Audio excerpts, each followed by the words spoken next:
Got another side too.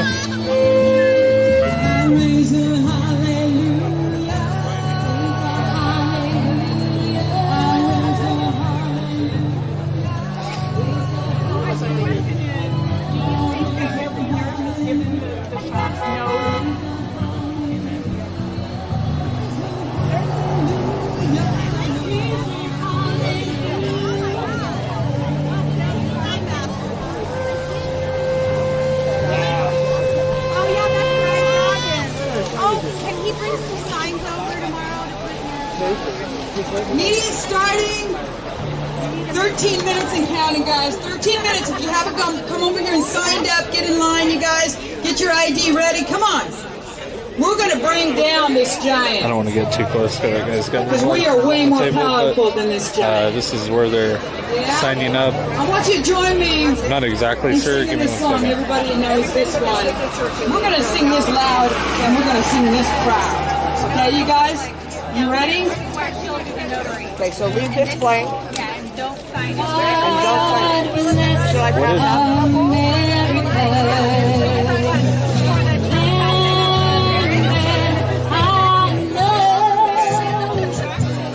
Stand beside her.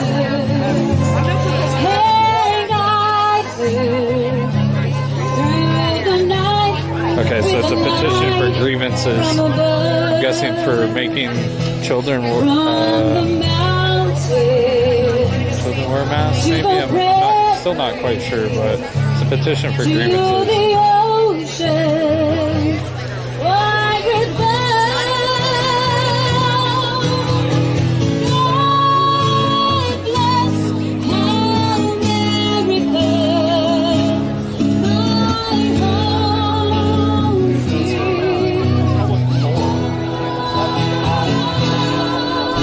He's got a shirt on that says the media is the virus. That's great.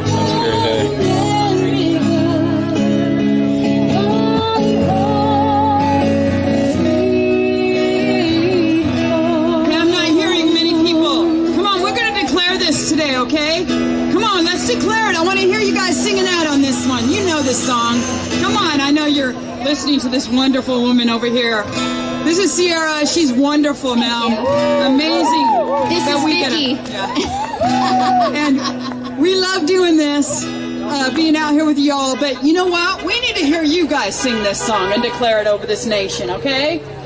One nation under God, right? Indivisible.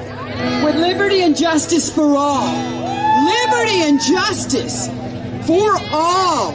Every single one of us. Every single one. Okay, let's try that again. Come on. God bless America.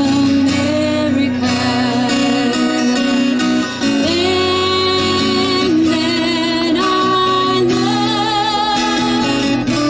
Stand beside her.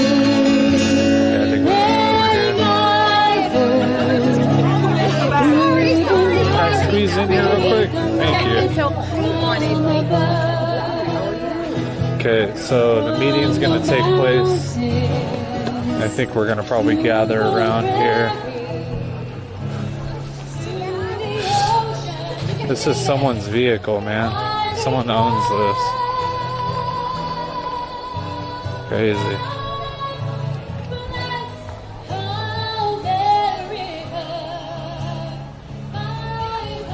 Like someone brought this out, man.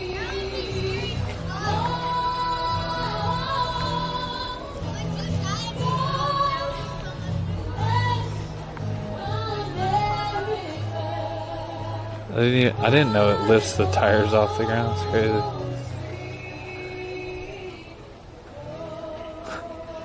Wow.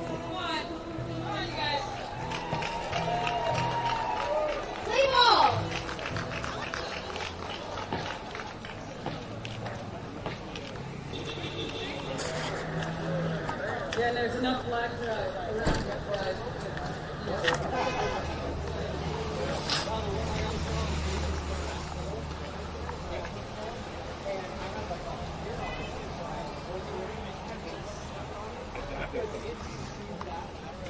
This thing's sick. Huh? Are they going to come to the meeting tonight? I don't know. You think they're going to show up? I mean, I wouldn't with all these people, I'll tell you that. They wouldn't even come out to talk to us with 5 of us here last night. There's 5 of us. Now there's 100 of us. I don't see them coming here at all, yeah, to be honest.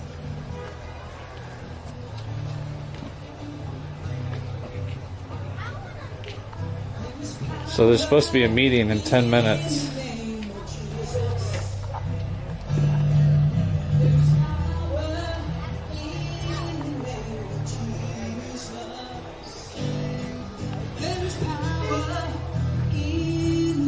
We'll see.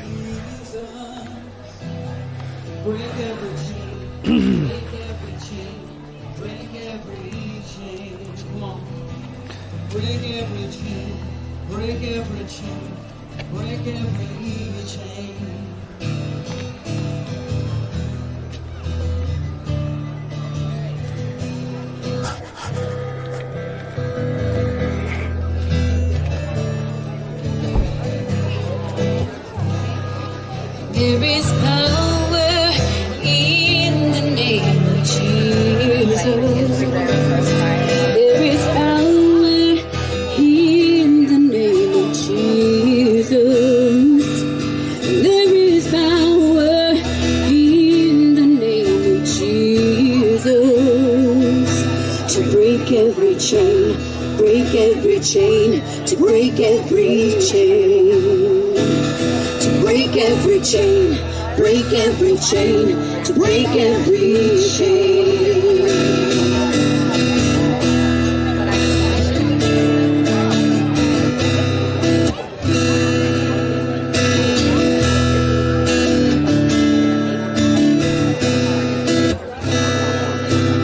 All sufficient sacrifice, so freely given, such a price, upon redemption, heaven's gates seem wide.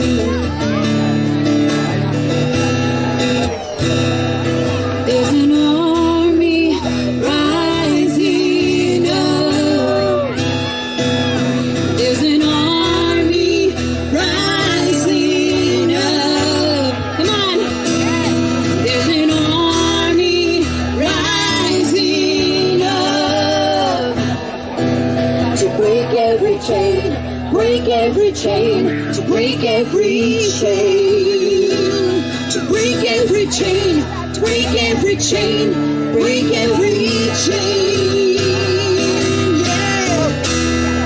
You know, he came to set the prisoner free and give liberty to the captives, right? That's right.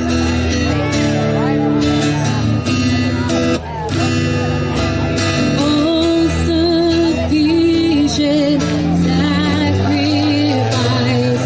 so freely given, such a price, upon redemption, heaven's gates swing wide.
chain, to break every chain, to break every chain, break every chain, break every chain.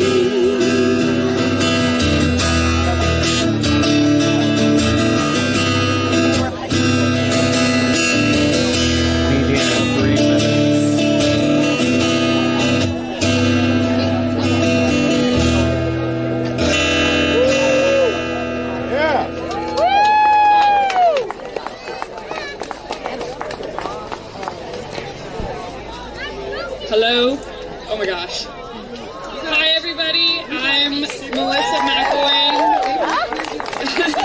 I'm one of the moms that was falsely accused of doing nothing, and now we're doing a lot. So this is great. Thank you so much for being here. I hate public speaking, but I'll do my best. The meeting's about to start. It's about 3 minutes away. We're going to go ahead and try to put it on the live speaker so everybody can hear it. And I am going to say my speech that I didn't get to say last time. And when I do that, I'm going to do my best to have you guys all in the background of it. So stay tuned for more. And again, thank you guys so much for being here. This is so important for our community and for our children. Oh yeah, thank you.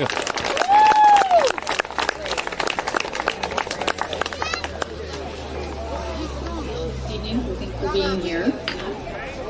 Thank you for having me. I'm looking forward to it as well.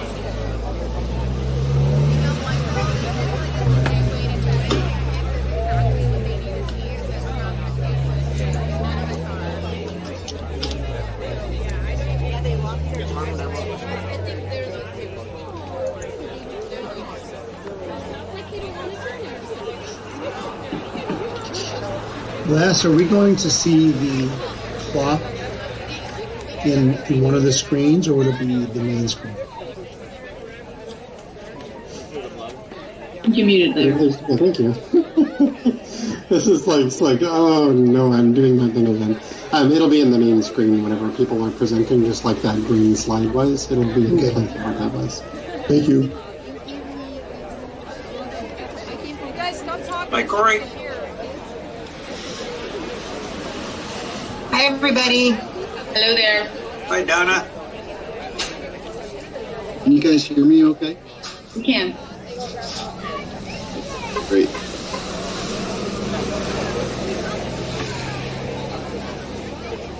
Got any pins in your pocket? Jim, do you want to make sure that your No, microphone I is don't. working okay? I don't I think don't. you talked yet. Yeah, I was muted, that's why. Can you hear me? Cool. All good.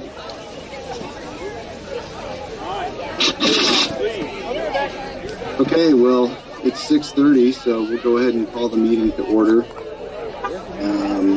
This time I would ask the superintendent if there are any agenda revisions. I do not have any. Excellent. Okay, with that, we'll move on to comments from the board of directors. We can start with you, Angela. So I wanted to thank everybody who has worked so hard on getting a plan put together for in-person graduation and making that something that I'm so excited, even though it's going to be, look a little bit different. It's not so easy to put those plans together, I'm sure. So thank you so much for that.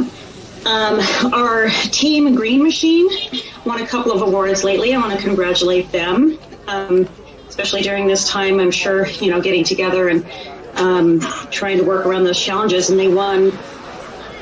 It's on the district page there. You can take a look. So congratulations to Team Mean Machine. And then I'm looking forward to the very first in-person drama production this weekend.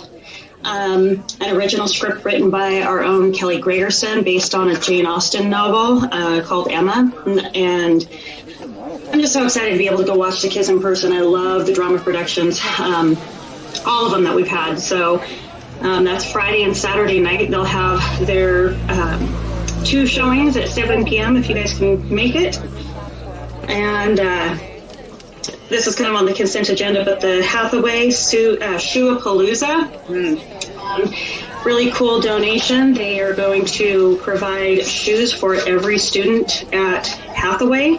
So thank you so much. It sounds like a really cool program, and I'm sure that some of the kids are looking really forward to that. And so, yeah, and then just looking forward to graduation and our WLA presentation this week. I'm probably covering stuff for everybody. Sorry if I took your spotlight. But, yes. Anyway, so I'll move it on to Donna. Like how they act like nothing's going on. Thank you, Angela. Yeah, I'm really excited about that our seniors will have an in-person graduation ceremony too, and I'm thrilled about the high school putting on an in-person play next weekend. And the Shoe-a-Palooza is something I was going to comment on too, so thank you, Angela. I just wanted to say that I'd like to point out that we're living in very challenging times as a nation, a community, and a school district, and we've had to contend with decisions around a global pandemic, racial strife, and extremism and disinformation on multiple fronts. So I have concerns about children in my own family who are barely attending school and often sleeping through remote classes, and about the students that I teach at the university who sometimes do the same. So I can't imagine a harder year for families, and I want to acknowledge that. I know that we're all here because we care, that everyone in this meeting, board, administration, staff, and especially parents, are concerned about our students, those whose needs are and are not being met, those who've fallen behind, and those who are experiencing mental health effects from the stress of the past year. Every parent is rightfully concerned about their child.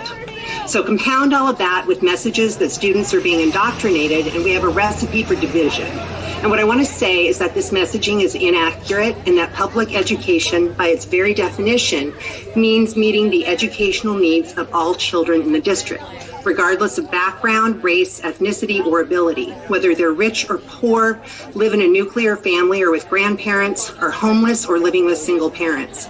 Regardless of status or background, we have a responsibility to each and every child. That's my commitment. So I've appreciated hearing from parents and community members about their concerns, and I look forward to hearing from those who are here tonight.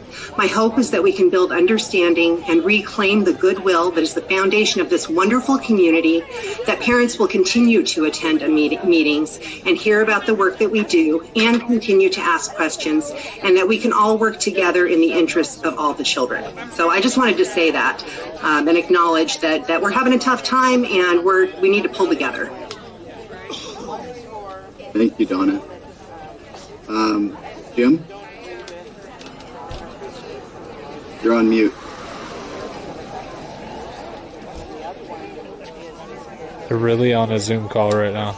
That's just crazy to me. Okay, I want to thank the family. Also thank the Family Resource Center on part of the Global Support and Development Agency for their generous donation in hosting the Shoe-a-Palooza at Hathaway. I also want to say how happy I am that Washougal will be holding an in-person graduation ceremony this year for our graduates and their families, and want to thank the district staff for figuring out how to make this happen safely. Third, I want to briefly address the meeting disruption that happened 2 weeks ago. I have to say that no matter where I am, if I look out a window and I see someone tagging my car with graffiti, I'm going to call law enforcement. If it happens again tomorrow, I'll respond the same way and call the police. So I want to personally thank the Washougal police officers who de-escalated a volatile situation in a very professional and peaceful manner. Finally, I want to address some of the substance behind the disruptive behavior at the last meeting, specifically public health measures taken in our schools and the proposed district equity policy. While nothing is perfect and there were and remain many unknowns, I stand with the district in following the guidance of our Clark County public health professionals for reopening the schools with safety as a guiding light. For the record, pressure to ignore the advice of our public health professionals will have little impact on my position. 2 weeks ago last night, I watched video of the Camas School Board meeting and heard a public outcry both about wearing masks and about something that I never really heard about until now, critical race theory. Speaker after speaker at the Camas Board meeting read statements expressing their fervent opposition to critical race theory. Then, starting the next morning, emails started arriving in my district inbox, raising the same talking points of the speakers at the Camas School Board, even using the exact same language to make the same points. I've read all of these emails and also the new state education laws about equity, and carefully read our proposed district equity policy. In no case in state law, nor in our proposed policy, is critical race theory mentioned. I consider myself pretty well educated and informed, but I have to admit that I didn't really know what critical race theory is. So, as a lifelong learner, I spent probably 60 hours over the past 2 weeks further educating myself about equity issues and specifically about critical race theory. This included participation in an outstanding 8-hour equity conference sponsored by the Washington State School Directors Association, which a number of our Washougal school administrators also participated. I learned that CRT is a distinct academic discipline within the fields of law and social science, and I also learned that the words critical race theory have taken on many different meanings to different people, rendering these terms less than useful. Indeed, the sudden emergency of the word CRT on the lips of parents and community members is amazing, something that could never have happened before information and misinformation were able to spread virally through social media channels. Because CRT means different things to different people, it's hard to avoid miscommunication regarding equity in our schools. So rather than getting bogged down with words that have different meanings to different people, I'm going to cut to the chase for me. The proposed Washougal School District Equity Policy is simple and it makes sense. First, the proposed policy recognizes the diversity in our student population and our community. Differences in gender, native language, national origin, economic status, disability, housing situations, and yes, differences in race and ethnicity are represented in our community. That these differences exist is not an issue. It's my opinion that pretending that such diversity does not exist is delusional. Based on my experience as a scientific researcher and a business owner, I believe strongly that diversity in thought, background, and perspective is a strength, not a weakness. Diversity is one of the important assets that helped the United States achieve the economic and scientific dominance we hold in the world today. Second, the proposed equity policy serves to, quote, and I'm quoting the policy, quote, ensure that all students receive what they need to develop their full potential to thrive socially, emotionally, and academically, unquote. I would like to believe that our community believes that the district, as a matter of policy, should in fact strive to assure that all students have what they need. Third, and finally, the proposed policy seeks to, quote, create an environment where all individuals are welcomed, respected, accepted, and valued as members of the school community, unquote. Again, I believe that most Washougal residents agree that the district should create such an inclusive environment. In the emails that I have received, the primary argument advanced against the proposed equity policy is that it was developed by the communist CRT movement. I do know what communism is, and I can say without any doubt that in spite of the graffiti on my car 2 weeks ago, I am not a commie. In fact, I'm a capitalist who worked hard since my first job at age 14, got a good education, believes in private property, started my own business, and had a fulfilling career. By some measures, I've even had a modestly successful life. Despite this, I'm not naive. I recognize that the successes I achieve in life are not unrelated to where I came from and some of the privileges I got. I was born into a post-World War II baby boom family as the firstborn male child in a white middle-class suburban family. I have two college-educated conservative Republican parents, both of whom developed professional careers. Dad as a pastor, mom as a special ed teacher, and a guidance counselor. As a kid, I never wanted for food on the dinner table or in my lunchbox, for clean clothes that fit for school and church, or for love, not hate, in my family and my home. Of course, it didn't hurt that I didn't lose ground in the genetic lottery or that I got the kind of strong public education that I believe every child deserves. Those are just the facts. Recognizing that I benefited from such privilege doesn't negate my own hard work and effort, nor does it cause me any bit of shame about my background. Quite the opposite. I'm proud of my family and proud of my own hard work. The basic values embedded in the district's proposed equity policy are the same values I learned as a child, not from communists, but from my family and my church.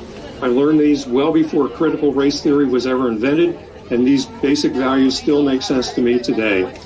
So, to the members of the public who oppose our proposed equity policy, I have the following to say. If you believe that district policy should be to not provide equal opportunities for every child, regardless of family income or structure, language, race, religion, etc. This dude's virtue Or signaling the right district now. policy should be to not welcome, respect, and value every This child. Or if you think that every district teacher and staff member should not be engaged in helping create such an equitable educational environment, then we will have to agree to disagree. Thanks.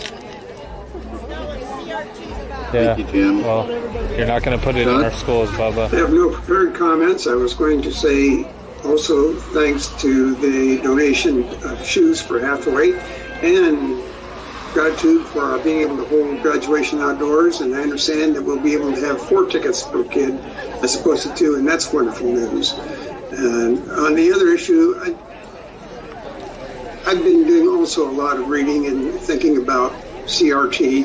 And I noticed a comment in our neighborhood social thing where somebody said, if somebody knows an example of this being taught in the schools, please let me know what it is. And so far, there's been no response. And it makes me think of Mark Twain, who had a comment about alcohol, in which he said that if you're for demon rum, then I'm against it because that's a horrible thing. But however, if you're for the elixir of life, then I'm all for it. Whatever label you put on something, it's what you read into it. So it's going to be very interesting to see how this evolves as we go through this phase of politicization. End of rant. All right. Well said, everyone. I just want to add real quick, because we do have a pretty big agenda tonight. I support the work that we're doing on this board. I support the work that we're doing in the district. I too will kind of echo what Jim said. I was not familiar with what critical race theory was, let alone having any sort of conversations within this district about adopting that as curriculum to teach our children. I just recently received an article, and I was able to kind of read through and learn a little bit more about it.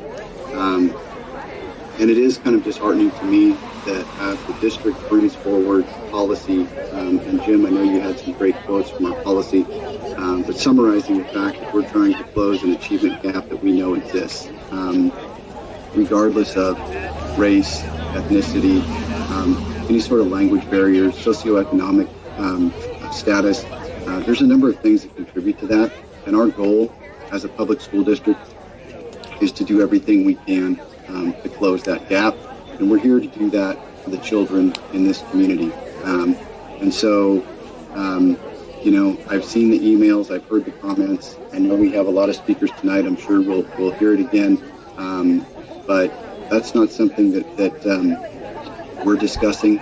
That's something that other people are discussing in our community, and I think the fact that we're moving forward with having discussions around a good, solid policy that represents our community and is right for our district is 100% our responsibility. We're here as nonpartisan elected officials, but I can assure you that there is a range of perspectives on this school board that I think benefits our entire community, and it is representative of the folks that live in our district. Whether you want to call us conservatives or liberals or commies, as we've been called. I too am not a communist, but I can tell you that we have very good discussions amongst this group of board members and amongst the staff. We come from varying walks of life, and but you're liberal. We volunteer our time to come here, the 5 of us to come here and represent our community. And we do that based on factual information and analyzing the data that's here in front of us. And we're committed to continuing to do that. So with that, I will turn it over to you, Dr. Pinkerton. Well, thank you, board. I want to laud you for your courage, for your leadership of the school district, and then just to highlight the fact that we all have a dream. We all have a dream together that we're going to see all of our children rising to a ticket to their future. That is what has inspired us. That is what we've been talking about since they've got all the windows closed too. And we will not stop talking about that. I was going to walk over we're looking at Washington specifically. Where are we seeing gaps that we need to make sure we fill and support? Again, I thank you for your leadership. This is an excellent school district. This is an excellent community, the best I've ever lived in, the best I've ever worked for. And indeed, we are seeing our children rise. We're seeing this district rise to be a top performer, and we are guaranteeing that all of our children will have a bright future, the same bright future that I want for my own children and that you want for your own children as well. On that note, there's some really good news of Washington Rising. The graduation is just one of the many things. We bumped it up to 4 tickets this week, so that was thrilling for everybody, so yay. JMS and Canyon Creek are actually hosting what they're calling their 8th grade advancement ceremony. They're doing it at Fishback Stadium this year. That's a safe place to do it, and we can have more folks attend. So 14th of June is JMS, and the 15th of June is Canyon Creek, so I'm excited about that. Senior Parade, it's still on. We'll be zipping through the Washougal streets. We'll be hoping to see many families out there cheering on our graduates and getting ready for them to launch into their future so that they are those informed citizens that are going to be critical for the future of not just our town, but of our nation. The Panther Rising ceremony is coming up again. We weren't able to have what we wanted last year because of COVID, but we're at the spot now where our senior students are identifying where are they headed, what's their next step. We've got kids going to lineman school. We've got kids going to welding school. We've got kids going to Clark College. We've got kids going to WSU, as well as University of Washington, just to name a few. But really, the most important thing there is that we prepared our seniors for their next step. We cannot launch them into their future without having them fully prepared and knowing at least what do I do next. So we're excited about that.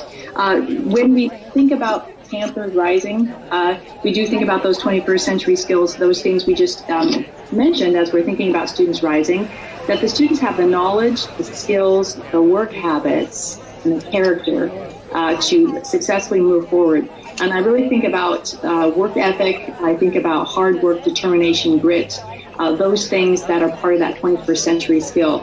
I'm probably one of the hardest workers that I know. I come from similar backgrounds to some of the board members tonight. A lot of struggle, a lot of poverty, a lot of barriers to overcome. I don't talk about my story very often, but it's what shaped me, and that's why hard work is so important. It is why at the high school, everybody knows what it means to stretch, because we have to keep pushing all of our children, myself, my staff. This board is right with us as we think about those qualities for the future: integrity, hard work, grit, passion, communication, and teamwork. Speaking of our students, it's Mental Health Awareness Month. That has been a topic of conversation for us, a concern for us over the last 15 months. How are our students doing as it relates to their mental health wellness?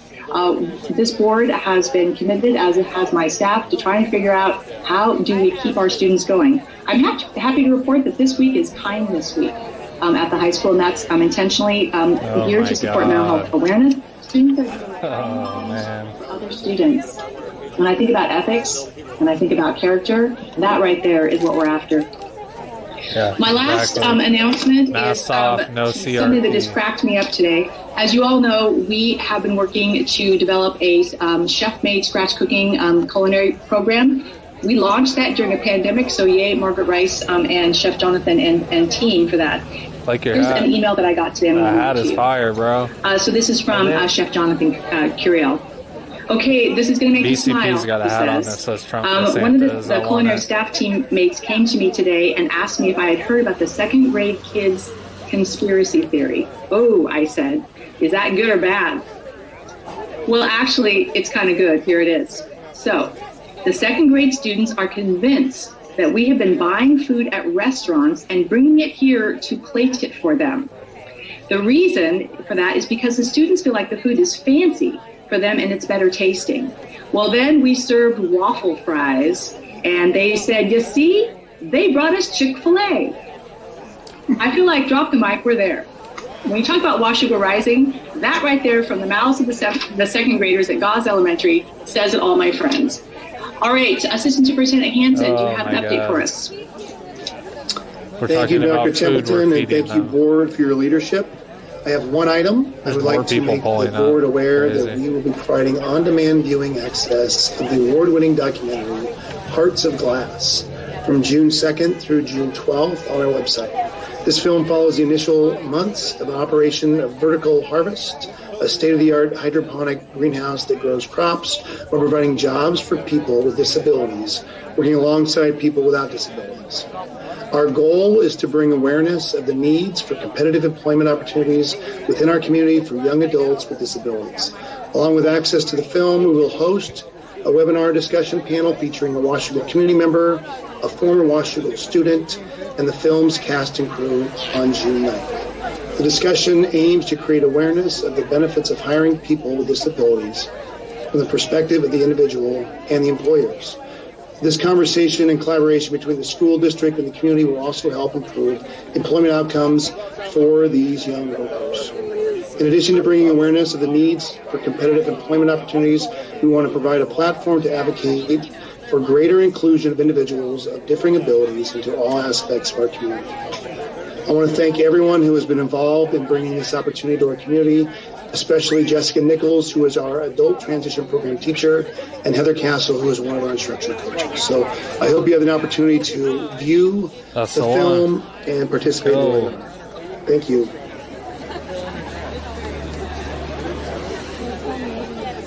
Assistant Superintendent Renee McMurray, what do you got? First, I just want to say thank you to everyone for bringing the focus back on our students and thinking about what our goal is to make sure that every student that walks through Washougal's door graduates and knows that they can be successful in life. That's what we want for all of our students. Some great things that are happening. On Friday, we have our final school board site visit of the year. We'll be visiting Washougal Virtual Academy. So that's our new online academy that started up this year. So that's going to be an exciting visit. Hey, just so you guys know, two things. Number one, there's more burgers. So eat them up because we don't want to take them home. Number two, so you understand what we're doing, we're waiting for public comments, okay? They got a long list, people got their opinions, and so we're waiting for that. And it's very important to wait for Mel when she speaks, so she's got you guys in the background. Spending about 15 minutes in each classroom, going to check out band and PE and take a tour of the buildings and see what it will look like next year. So we're excited to see some of these things, year celebrations and transition meetings that are happening in person. That's all I have.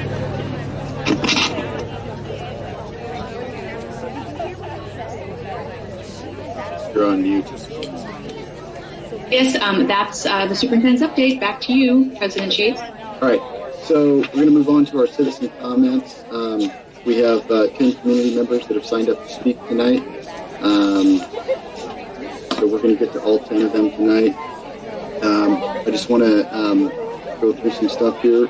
There's opportunity for citizen comments at tonight's meeting.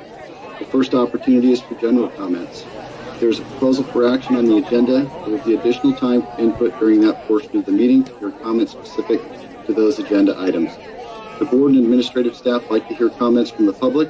This is our time to listen to you. Because this is a business meeting of the board of directors, the board will not respond to any public comments or questions or engage in conversation with the speaker. If follow-up action is appropriate, we will direct the superintendent to do so. We ask that you state your name and address. Please keep your comments to 3 minutes or less. And if you hear the bell, we ask that you conclude your remarks. Up to 30 minutes will be allocated for public comment during this portion of the meeting. Yeah. The board appreciates, listens, and cares about the broad range of perspectives in our community. We value everyone's comments. And with that, we'll go ahead and get started. And again, 3 minutes apiece. Please state your name and your address. And we're going to start with Michelle Medeiros. Corey, before we get started, just as a reminder that as you said 3 minutes, and then we have a timer, and after 3 minutes is up, we're hoping people will wrap it up. If it gets like 10 seconds after that, then I'll be interrupting the speakers, because again, we have 10 speakers and 3 minutes per individual. And it will go a little bit past 30 minutes, but I do want to make sure that all 10 speakers get a chance to speak tonight. So with that, just to the speakers, please be respectful of the other folks that have come to sign up tonight. Okay, so if you're ready. Can I just say one thing? I'm sorry. Yep. Kelly. Go ahead. We had a bit of a mix-up. Number 4, Emily Watts, you moved, but then asked quickly to be added back, and I'm not sure if you saw that. I did not, but there's 11 speakers. I'm going to go ahead and let all leaving, buddy? Speak tonight. So, is he leaving? And again, please keep your comments to 3 minutes or less. Hey, respectful of the I just ordered me a hat. and I just ordered me a hat. I did. So, and I am interested to hear what she has to say tonight. So, Mr. Hanson, if you're ready, we'll go ahead and start. So, Michelle Medeiros. Okay, can you hear me? Yes. Okay, great. Good evening. My name is Michelle Medeiros, and I live at 31824 Northeast 9th Street in Washougal, Washington. I'm speaking tonight in favor of the equity work of which the district has made a commitment. In addition to being a parent of 2 students, one a graduate and one current student, I am also a dedicated employee of WSD and have worked at 3 of our district schools, K through 12. Tonight, I speak with you primarily through the lens as a parent. I was very encouraged to learn that our district was creating a focus on equity. For Washougal to be a district of high value, it is necessary to provide staff with professional development on what it means to be a culturally responsive educator and provide students the knowledge and skills they need to develop strong citizenship and become a productive member of a global economy. Staff at all levels should be aware of the full history, experiences, cultural values, and lifestyles of people in our country. Our community should be aware of the institutional barriers that prevent some diverse students and families from accessing the opportunities to which they have a right. Adults interacting with students must be willing to understand the implicit biases that we all have. Even for those of us who want to live a life of anti-racism and be prejudice-free toward other marginalized groups, we have many assumptions and behaviors ingrained in us from years of unfair messaging in education, the media, some laws, and inadequate history books. I own these implicit biases for myself. My children have had a strong education here. Their teachers and other staff have been amazing in so many ways. And to continue improving, evolving with equity is a must for our school system, which should include curricula in our classrooms that have multicultural and anti-bias content, K through 12. Educators must be encouraged and substantially supported to develop equitable practices that give all students a more level playing field. Students and families must feel that school is their school too, and that they belong and that it is safe.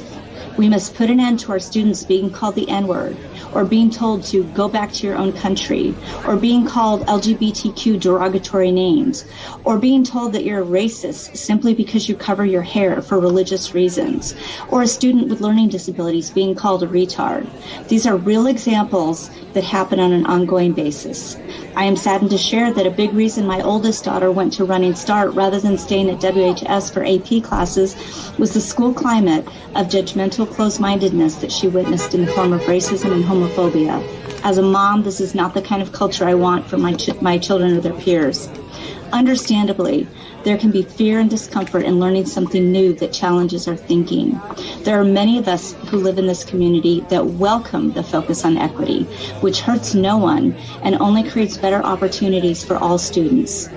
Thank you, Washougal School District, for taking the important steps to help reveal inequity and cultivate learning for the benefit of all students and the Washougal community at large. Thank you.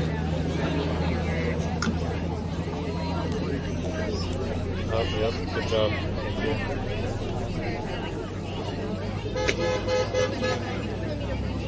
Okay, I'm gonna meet the addresses of these folks just so you guys know.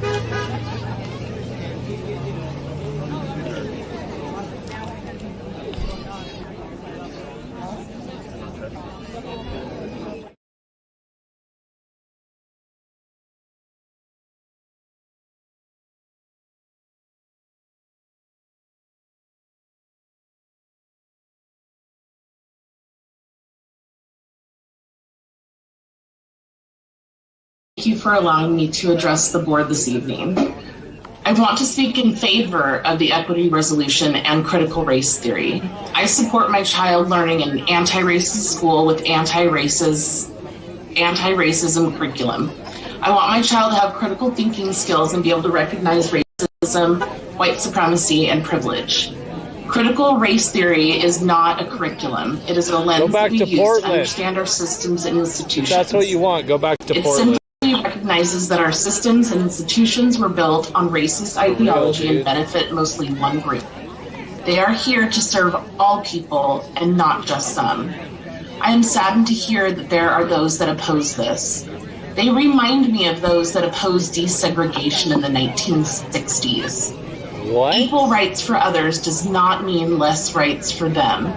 Our students deserve an equitable and anti-racist education. Thank you for doing this difficult but important work.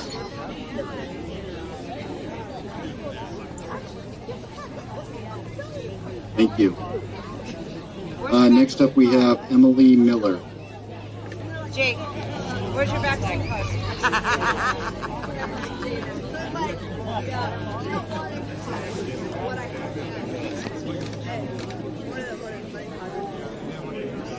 Oh, yep. Good shit. Thank you.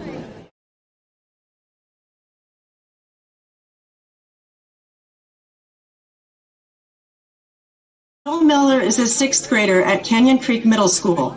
Last Tuesday, May 18th, following his first period PE and his second period band classes, Joel passed out at his desk in third period.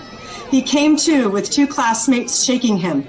Joel could hear their voices off in the distance, but had a hard time coming to. A paraeducator escorted Joel outside for a mask break. She subsequently walked Joel down to see the school nurse. The nurse allowed him to remove his mask and proceeded to attempt to take his vitals. The pulse oximeter was not operating, nor was the blood pressure cuff. She instructed Joel to take deep breaths and called the fire chief at the station closest to the school. Joel told the nurse that he had been having trouble getting enough oxygen through his mask, to which she replied that the kind of mask he was wearing lets plenty of oxygen through. Without his mask on, she gave Joel some food, which he ate. But again, she had not been able to take his vitals. The fire chief showed up, took Joel's vitals, which were at that point normal. The nurse sent Joel to his next class with his mask on and asked him to return later so she could check in on his status. Joel returned about an hour later. She assessed him and determined that he was fine and sent him on his way with his mask on. At that point, she attempted to call my husband, Joel's father, but got his voicemail. She left him a message stating that Joel may have fainted, that he had been lightheaded, but that he was fine. She did not go any further down Joel's emergency contact list, making no attempt to call me. Joel has not returned to school since. I have spoken directly with Joel, his father, the school nurse, and the fire chief concerning this incident. A few weeks prior to this, I had to talk with Joel's principal because the skin on his hands was chapped, cracked, and broken open, but he was continuing to have hand sanitizer squirted on them by an attendant at the school entrance in order to gain admittance to the building. Joel, like so many of his fellow students, is simply following the rules that are put in place for him. I propose that the board lift the outdated mask mandate. Thank you for your time. Thank you. Emily Watts.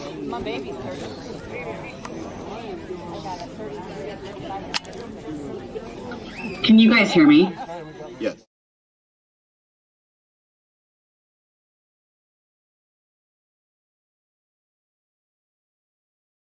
As always, thank you for taking the time to hear my comments. As the year comes to an end, I just wanted to share my thoughts on the overall relationship between staff, board members, administration, and the parents. I think we all could agree that the relationship needs improvement. As you are aware, I've been pretty vocal this past year fighting for the rights of our students. I'm not the type to settle, and I always feel that the district could at the very least support the parents who are trying to help. I'll give you the most recent example. With a solution-focused mindset, thanks to the community who donated funds, the parents ended up hosting a COVID-friendly prom for the seniors on May 8th. With enough creativity, it was very doable. Rather than be appreciative of our efforts, I received an email from the high school staff member who was not happy with me, and also a demand letter drafted by attorneys stating that the district alerted the Department of Health of our potential super spreader event. No one bothered to ask me what COVID protocols we had in place, and the fact that I already spoke to Dr. Melnick's office to double-check guidelines. The knee-jerk reaction was to come at us swinging rather than try to work with us or even appreciate the gesture. I even met with the high school and district staff members explaining our event just to open communication lines and move the date to satisfy concerns. As I reflect on this past year, I feel that this has been the tone from the beginning, and admittedly, I have been on my talk. When we parents don't get a response, or the ones who do get are combative, this sets the tone for a tug-and-pull relationship and causes the parents to challenge back.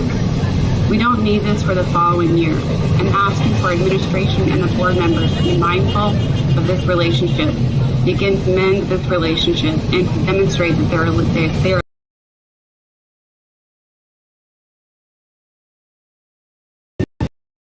representing all students and parents concerned. Board members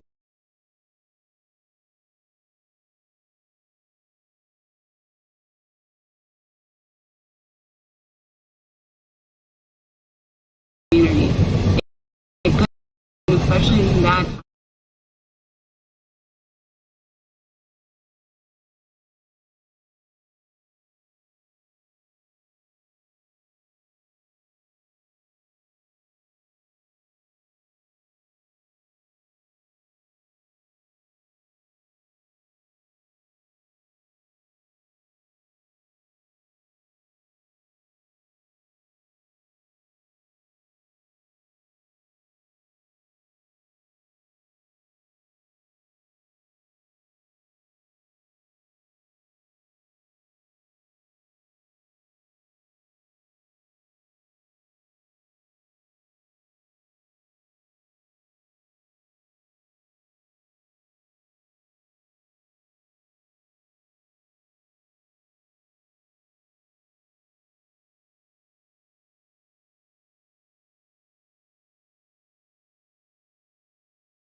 Bye, everyone.